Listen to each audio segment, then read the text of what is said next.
यहूदियों का सबसे पवित्र स्थल क्यों है यही ये? है, क्योंकि यहीं से वो मानते हैं कि यहीं से हमारा धर्म पैदा हुआ। वो एक आप बता रहे थे हेरोड्स का मंदिर। हाँ, यहाँ पे 2 मंदिर माने जाते हैं। पहला मंदिर था सोलोमन का मंदिर, वो पहला बहुत बड़ा मंदिर था जहाँ सोलोमन कौन भाई साहब थे? सोलोमन एक किंग थे। अब वो जो फिल्म बनी है किंग सोलोमन, वैसे कुछ? हाँ, सोलोमन एक ऐसी हस्ती है हिस्ट्री में, इतिहास में, जिनको भगवान नॉट एग्जैक्टली प्रॉफिट प्लस इंसान का मिक्सचर माना जाता है। वो राजा भी थे और कुछ लोग उनको पैगंबर भी मानते हैं, प्रॉफिट भी मानते हैं।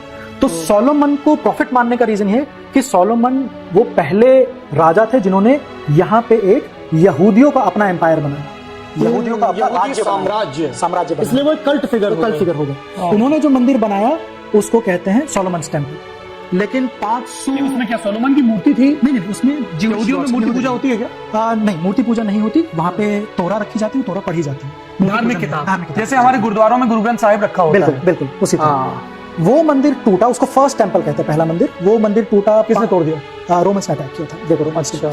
वो मंदिर टूटा 516 या 520 ईसा पूर्व में।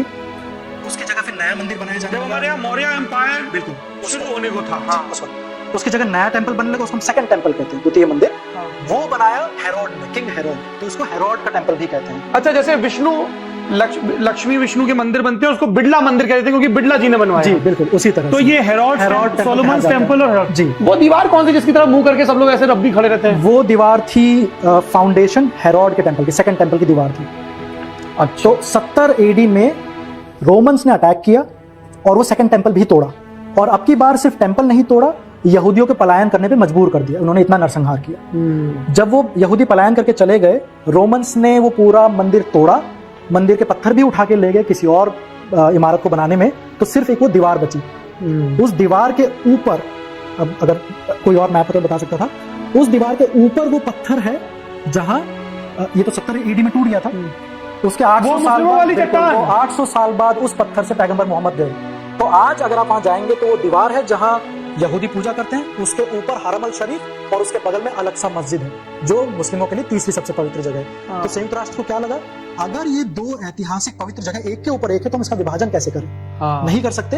तो इसीलिए कुछ लोगों ने कहा कि जेरूसलम को अंतरराष्ट्रीय शहर। अरे भाई साहब, जरा वो फोटो दिखा सकते हैं क्या? सोनू जी हमारे प्रोफेसर साहब हैं जो दुनियादारी मास्टर क्लास इन सबके संयोजक हैं। जरा गूगल से खोज के एक फोटो दिखा दो जिसमें टेंपल माउंट सर्च कर लीजिए। तब तक हम लोग उधर चले जाते हैं, टीवी पे सब दिखता रहेगा क्या क्या सर्च करते हैं। देखो ये मोदी जी और द्रौपदी मुर्मू जी की फोटो दिख गई। अच्छा, तब तक आप आगे बता दीजिए, समय का उपयोग करें। क्योंकि उसका विभाजन करना बिल्कुल नामुमकिन था, क्योंकि वो अगल बगल नहीं है, आजू बाजू नहीं है, वो एक के ऊपर एक है। अगर ये वेस्टर्न वॉल है, क्योंकि वो हेरोड के मंदिर का पश्चिमी दीवार थी, तो उसको हम पश्चिमी दीवार या वेस्टर्न वॉल कहते हैं। आज की डेट में यहूदियों के लिए सबसे पवित्र जगह अगर कोई है तो वो ये वेस्टर्न वॉल है। टेंपल क्यों नहीं है? क्योंकि टेंपल टूट चुका है, टेंपल का सिर्फ एक हिस्सा बचा है, वेस्टर्न वॉल, तो उसको हम वेस्टर्न वॉल कहते हैं। इसी को हम वेलिंग वॉल भी कहते हैं। वेलिंग वॉल का मतलब होता है दहाड़ मार के रोना। जब यहूदी जाते हैं यहाँ तो वो पूजा के उस पूरे इमोशनल भाव विभोर होकर रोते हैं, तो इसीलिए इस दीवार को हम वेलिंग वॉल नाम से रोते हैं। एक तरह से ये मानना कि हम नहीं बचा पाए, जैसे वो मुहर्रम में बोलते हैं हाय हुसैन हम ना हुए, उसी तरह का इमोशन, उसी तरह की भावनाएं।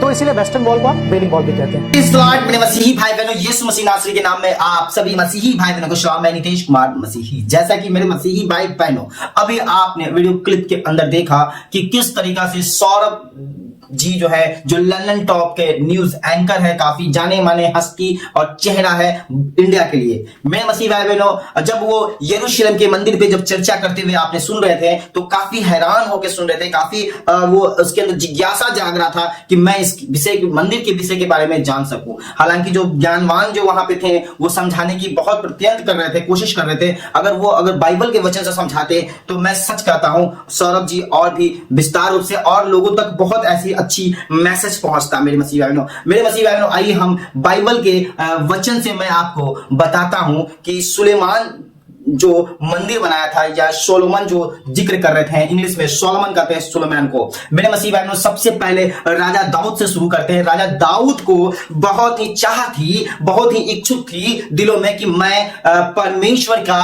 एक भवन बनाऊं। लेकिन मेरे मसीह इतिहास उसका 22 अध्याय और वहां पे 7 वचन में लिखा हुआ है। मेरे मसीह भाई बहनों, दाऊद ने अपने पुत्र सुलेमान से कहा, मेरी हार्दिक इच्छा तो यही थी कि अपने परमेश्वर यहोवा के नाम का एक भवन बनाओ। मेरे मसीही भाई बहनों, यहाँ पे उस राजा दाऊद का बहुत ही दिली तमन्ना थी कि मैं परमेश्वर के लिए एक अच्छा मंदिर बनाओ, क्योंकि उस वक्त राजा दाऊद सोचता था कि मैं तो महल में रह रहा हूं, लेकिन परमेश्वर का जो पवित्र संदूक है वो तंबू में रह रहा है।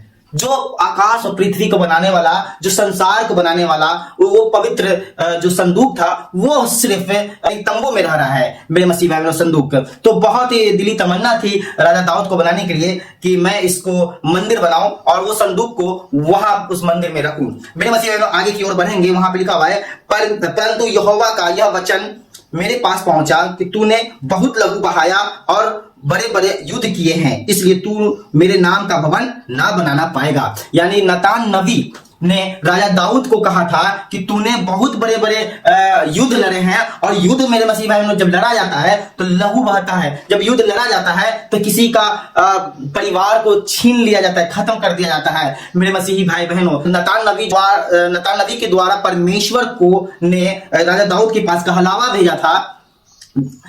भेजा था कि तू, यहाँ पे लिखा हुआ है कि तूने बहुत लहू बहाया और बड़े बड़े युद्ध किए हैं, इसलिए तू मेरे नाम का भवन न बनाना पाएगा, क्योंकि तूने भूमि पर मेरी दृष्टि में बहुत लहू बहाया है। क्योंकि तूने मेरी दृष्टि में पृथ्वी पर बहुत लहू बहाया है।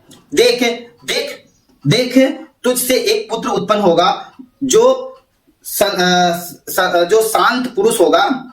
देख, तुझसे एक पुरुष उत्पन्न होगा और जो शांत पुरुष होगा, और मैं उसको चारों ओर के शत्रु से शांति दूंगा। उसका नाम सुलेमान होगा, यानी कि सोलोमन, किंग सोलोमन।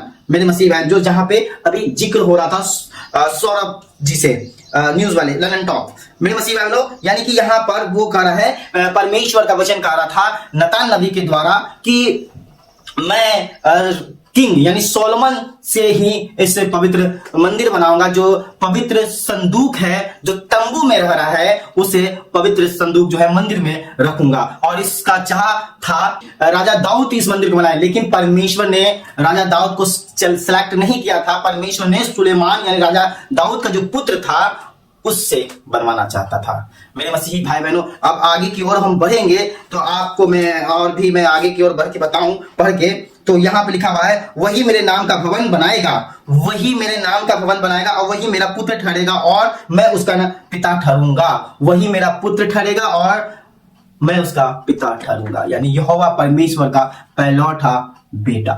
क्या आपने वीडियो क्लिप को आपने सुना और अच्छे से जानकारी प्राप्त, मैं आशा रखता हूं कि अच्छे से आपको जानकारी प्राप्त हो गई होगी। तो हमारा जीसस बुलाता है यूट्यूब चैनल को सब्सक्राइब कीजिए और बेल आइकन को दबाना बिल्कुल ना भूलें। Thank you, God bless you.